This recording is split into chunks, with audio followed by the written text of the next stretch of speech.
ரங்காபுரங்கிற ஊர்ல சாரதா பிரசாத்னு தம்பதி இருந்தாங்க. அவங்களுக்கு 3 மகன்கள், ரமேஷ், சுரேஷ், அருண்.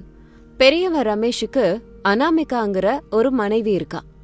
சுரேஷ், அருண் சிட்டில வேலை பார்த்துக்கிட்டு அங்க பணக்காரிகளான அவனி, அஞ்சலிங்கிற பெண்களை கல்யாணம் பண்ணாங்க. அனாமிகா ஏழை வீட்டு பெண்ணா இருந்தாலும் ரொம்ப புத்திசாலி. அவனியும் அஞ்சலியும் அவங்க ஆஸ்தி படிப்பை வச்சு ரொம்ப திமிரா இருந்தாங்க. அனாமிகாவை வேலைக்காரி மாதிரி பார்த்தாங்க. ஒரு நாள் காலையில 8 மணிக்கே அனாமிகா வீட்டு வேலை எல்லாத்தையும் முடிச்சிட்டு காலை டிஃபனை பண்ணிக்கிட்டு இருந்தா. அப்போ 2 மருமகள்களும் எழுந்திருச்சு வந்து, அப்பா, இந்த கிராமத்துல கோழி கூவுறதுக்கு முன்னாடியே அத்தை எந்திரிச்சு சுப்ரபாதம் பாடுறாங்க. என்னோட தூக்கமே போச்சு. ஆமா, எங்க டாடி வீட்ல 10 மணி வரைக்கும் தூங்குவேன். ஆனா இங்க என்னோட பியூட்டி ஸ்லீப்பே போச்சு. ஏமா அனாமிகா, காஃபி கீஃபி இருக்கா அப்படின்னு சொன்ன உடனேயே அனாமிகா 2 கையில காஃபியை எடுத்துக்கிட்டு அங்க வந்தா. இந்தாங்க, இப்பதான் ஃபில்டர் காஃபி கலந்த, குடிங்க. அப்போ அந்த காஃபிய வாங்கிக்கிட்டு அஞ்சலி ஒரு சிப் பண்ணிட்டு கோபமா அனாமிகா கிட்ட ரொம்ப திமிரா பேசுனா. அடச்சி, என்னது இது? காஃபியா இல்ல கசாயமா? எங்களுக்கு கேப்புச்சினோ வேணும்னு சொன்னோம். உனக்கு இதை தவிர வேற எதுவும் தெரியாதா? ஆமா, இது எங்களுக்கு பிடிக்காது. காஃபி எங்க ஸ்டேட்டஸுக்கு தகுந்த மாதிரி இருக்கணும். உனக்கு எங்க இதெல்லாம் தெரிய போகுது, பாவம். அப்போ சாரதா காதுல இது விழுந்தது. எழுந்திருச்சு ஹாலுக்கு வந்தாங்க. என்னம்மா, காலையிலே அனாமிகா கிட்ட கத்துறீங்க? அவ காலையிலே எழுந்திருச்சு எல்லா வேலையும் முடிச்சிட்டா. ஒரு கிளாஸ கூட கழுவ மாட்டீங்க. நீங்க என்ன இப்படி கத்திட்டு இருக்கீங்க? அப்போ அருணும் சுரேஷும் அவங்க பேச்ச கேட்டு அந்த இடத்துக்கு வந்தாங்க. அம்மா, எப்ப பார்த்தாலும் அனாமிகா அன்னிக்காகவே பேசிட்டு இருக்க. அவனியோட லைஃப் ஸ்டைல் வேற. அவ கேக்குறத குடுக்கறது நம்ம கடமை. ஓமாமா, அஞ்சலியோட அப்பா கோடீஸ்வரன். அவ நம்ம வீட்டுக்கு வந்ததே அதிர்ஷ்டம். அனாமிகா அண்ணி கொஞ்சம் அட்ஜஸ்ட் பண்ணிருக்கலாம் அப்படின்னு சொன்னதும் அதை கேட்டு ரமேஷ் அங்க வந்தான் கோபமா. டேய், வாய அடக்கி பேசுங்க. அனாமிகா இந்த வீட்டு பெரிய மருமக. உங்க மனைவிகளுக்கு வேலை செய்ய வரலன்னா கத்துக்க சொல்லுங்க. என் மனைவிய வேலைக்காரி மாதிரி ட்ரீட் பண்ணா சும்மா இருக்க மாட்டேன். ஆஹா, மாமா நல்லாதான் பேசுறாரு. எங்க அப்பா கொடுத்த வரதட்சணை முன்னாடி உங்க சொத்து எவ்வளவு? நாங்க மகாராணி மாதிரி இருப்போம். வேலை செய்யதான் அனாமிகா இருக்கால்ல. கரெக்ட் அவனி. இவளுக்கு வேற என்ன வேலை இருக்க போகுது? தின்னுட்டு தண்டமா வீட்ல தானே இருக்கா. போதும், நிறுத்துங்க. நான் இதை என் கடமை நினைச்சு பண்றேன், சம்பளத்துக்காக இல்ல. பணம் இருந்தா மனுஷங்களோட மதிப்பு தெரியாதா? அப்போ அவங்க பேச்செல்லாம் கேட்டுட்டு பிரசாத் பொறுமையா ஹாலுக்கு வந்தாரு. நிறுத்துங்கம்மா, எப்ப பார்த்தாலும் வீட்ல சண்டையாவே இருக்கு.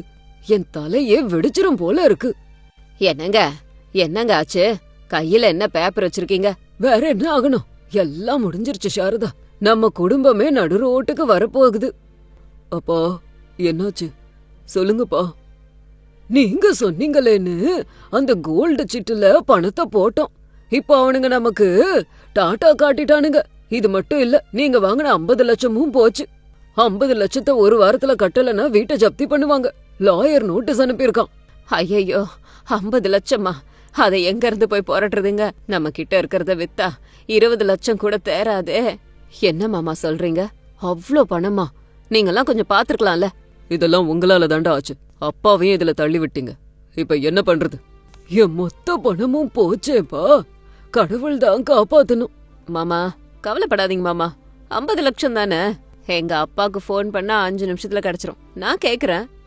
ஆமா, எங்க அப்பா அவ்வளவையும் ஜிபேல அனுப்பிடுவாரு. அனாமிகா மாதிரி கைய பிசைஞ்சிட்டு உட்கார மாட்டோம். ப்ராப்ளம சால்வ் பண்ணுவோம். பிரச்சனை வரும்போது அவங்க இவங்கள கேட்க கூடாது, நம்மளேதான் அதுக்கு பரிகாரம் தேடணும். நீ வாய மூடு அனாமிகா, உன்னை யாரும் இங்க கேக்கல. அவனி, நீ போன் பண்ணு அப்படின்னு அவனி ரொம்ப திமிரா அவங்க அப்பாக்கு போன் போட்டு பேசினா. ஹலோ டாடி, எப்படி இருக்கீங்க? நான் நல்லா இருக்கேன். மாமாக்கு பிசினஸ்ல நஷ்டம் வந்துருச்சு. ஒரு 50 லட்சம் தேவைப்படுதுப்பா. 50 லட்சமா? திடீர்னு கேட்டா எப்படிமா? பிசினஸ்ல லாப நஷ்டம் இருக்கதான் செய்யும். மார்க்கெட் இப்போ டவுனா இருக்கு. என்கிட்ட கூட அவ்வளவு பணம் இல்ல, சாரி அப்படின்னு சொல்லி அவனியோட அப்பா போனை வச்சுட்டாரு. அவனியோட முகம் சின்னதாயிடுச்சு. என்ன அவனி, உங்க அப்பா இப்படி சொல்லிட்டாரு? சரி விடுங்க, ஏன் டாடி இருக்காருல்ல, போனை போடுறேன் அப்படின்னு சொல்லி அஞ்சலி அவளோட அப்பாக்கு போன் பண்ணா. ரொம்ப நேரம் கழிச்சு போனை எடுத்தாரு.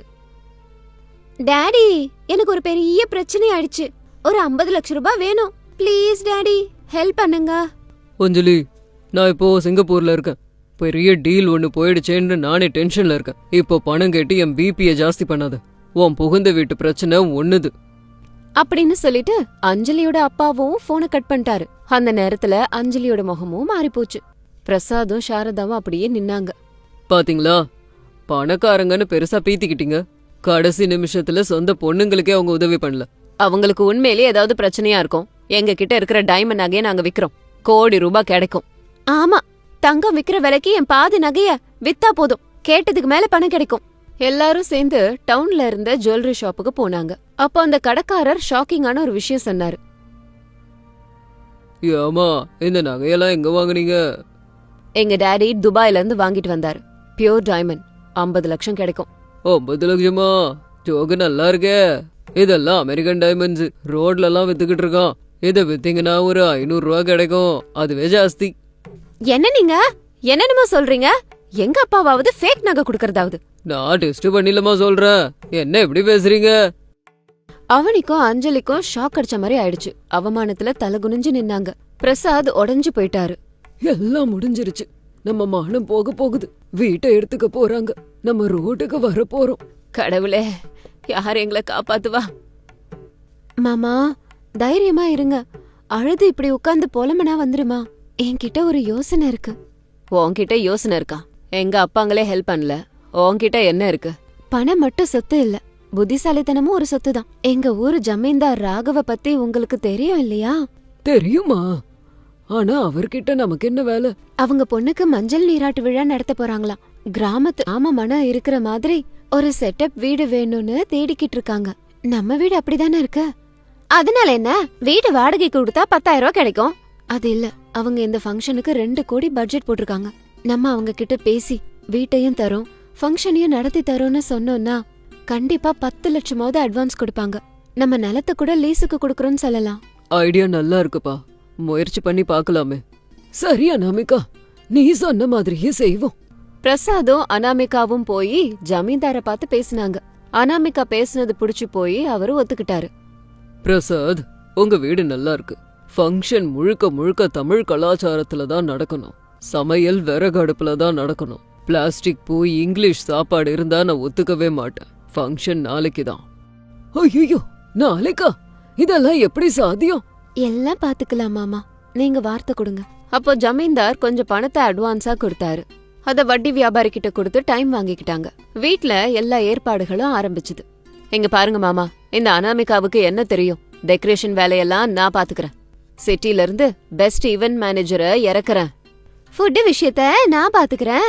Pizza, burger, பாஸ்தாவெல்லாம் இறக்குறேன். ஜமீன்தார் அப்படியே இம்ப்ரெஸ் ஆயிடுவாரு. இல்ல, அவர் எல்லாமே தமிழ் வழியில இருக்கணும்னு சொல்றாரு. பீட்சா, பிளாஸ்டிக் பூவெல்லாம் அவருக்கு பிடிக்காது. அடியே கிராமத்து அக்கா, ரிச் பீப்புளுக்கு கிளாஸா இருந்தாதான் பிடிக்கும். நீ கொஞ்சம் தள்ளி நில்லு. அனாமிகா, அவங்க கிட்ட கொடுத்துரு, நமக்கு எதுக்கு பிரச்சனை? இப்படி அவனையும் அஞ்சலியும் அவங்களுக்கு பிடிச்ச மாதிரி பண்ணாங்க. மறுநாள் ஜமீன்தாரோட குடும்பம், சொந்தக்காரங்க எல்லாம் வந்தாங்க. பிளாஸ்டிக் பூக்கள், பலூன்ஸ பார்த்து ஜமீன்தார் டென்ஷன் ஆயிட்டாரு. பிரசாத், என்னது இது? பிளாஸ்டிக் பூவு, பலூன், இதெல்லாம் என்ன? எனக்கு பிடிக்காதுன்னு. அது என் மருமகளுங்க தெரியாம பண்ணிட்டாங்க. சரி, சாப்பாடு என்ன பண்ணிருக்கிறீங்க? அந்த நேரத்துல டைனிங் ஹால்ல பாஸ்தா, நூடுல்ஸ், பர்கரை பார்த்தும் டென்ஷன் ஆயிட்டாரு. என்ன அவமானப்படுத்துறீங்களா? தமிழ் வழியில சாப்பாடு இருக்கணும்னு சொன்னனே. சி, உங்க டீல கேன்சல் பண்றேன். என் பணத்தை இப்பவே திருப்பி கொடுங்க, இல்லனா உங்க மேல நான் கேஸ் போட்டுருவேன். சார், அது லேட்டஸ்ட் ட்ரெண்ட் ஆச்சேன்னு. Shut up. எனக்கு தேவையானது ட்ரெடிஷன். ஐயோ சார், மன்னிச்சிருங்க. ராகவையா, மன்னிச்சிருங்க. உண்மையான விருந்து எல்லாம் பின்னாடி தோட்டத்துல தான் இருக்கு, வாங்க. இது சின்ன குழந்தைங்களுக்காக பண்ணி வச்சது, வாங்க. இப்படி அனாமிகா எல்லாரையும் வீட்டுக்கு பின்னாடி இருக்கிற செட்டப்புக்கு கூட்டிக்கிட்டு வந்தா. அங்க சாமந்தி பூ தோரணம், கோலம், வாழை இலை, சம்பிரதாயப்படி ட்ரெடிஷன் ஃபுட் எல்லாம் பார்த்து சந்தோஷப்பட்டாரு. எனக்கு தேவையானது இதுதான். இதெல்லாம் யாருமா பண்ணது? நான் தான் பண்ணுங்கய்யா. அத்தையோட உதவியால ராத்திரி எல்லாம் கண்ணு முழிச்சு பண்ணோம். எங்க பாட்டி சொல்லி கொடுத்தது. வாழை இலையெல்லாம் வச்சு சமைச்சிருக்கோம். இதெல்லாம் பீட்சா கொடுக்காதுன்னு தெரியும், என்ன மன்னிச்சிருங்க ஐயா அப்படின்னு சொன்னதும் ஜமீன்தார் குடும்பம் நல்லபடியா ஃபங்க்ஷனை முடிச்சு எல்லாரும் உட்கார்ந்து சாப்பிட்டாங்க. அனாமிகா கொடுத்த சாப்பாட சாப்பிட்டு ஜமீன்தார் ரொம்ப சந்தோஷப்பட்டாரு. அற்புதம். அம்மா அனாமிகா, உன் கையில ஏதோ மேஜிக் இருக்கு. அமிர்தம் மாதிரி இருக்குமா. ஃபங்க்ஷன் ரொம்ப நல்லபடியா நடந்துச்சு. கடைசியா ஜமீன்தார் பிரசாத் கிட்ட வந்தாரு. இங்க பாருங்க, உங்க பெரிய மருமகளோட பணிவு, பண்பு, அவங்களோட இந்த கலாச்சாரம் எனக்கு பிடிச்சிருக்கு. ஒப்பந்தம் பிரகாரம் மீதி பணத்தை தர, அவங்களுக்கு தனியா இன்னும் ஒரு 50,000 ரூபாவை கூட தர. உங்க கடனை அடைச்சுக்கோங்க. இனிமே உங்க நில பொலத்தை எல்லாம் அனாமிகாவே பாத்துக்கிட்டோம். ரொம்ப நன்றி சார், எங்களை நீங்க தான் காப்பாத்துனீங்க. நான் இல்லங்க, உங்க வீட்டை காப்பாத்துனது உங்க பெரிய மருமக. நன்றிய அவங்களுக்கு சொல்லுங்க அப்படின்னு சொல்லிட்டு ஜமீன்தார் குடும்பம் அங்க இருந்து கிளம்பி போயிடுச்சு.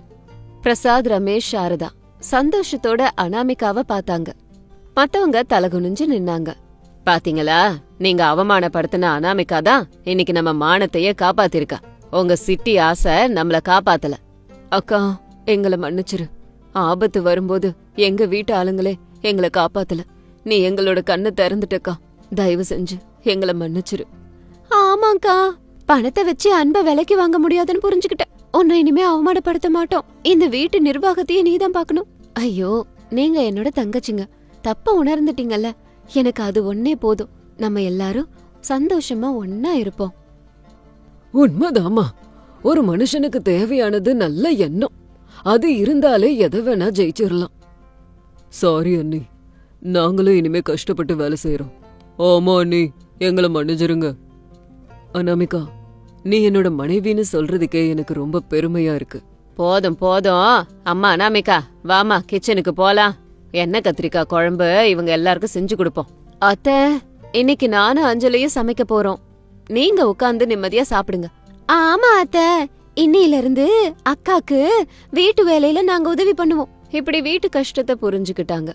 எல்லாரும் ஒன்னா சேர்ந்து ஒத்துமையா இருந்தாங்க. இது சாத்தியமானது அனாமிகா ஒருத்தியால மட்டும்தான். அன்னையில இருந்து அந்த வீட்ல சண்டை சச்சரவு இல்லாம சந்தோஷம் மட்டும்தான் எந்த சூழ்நிலையிலயும் இருந்துச்சு. இன்னொரு ஸ்டோரியில உங்களை மீட் பண்றேன். பாய்.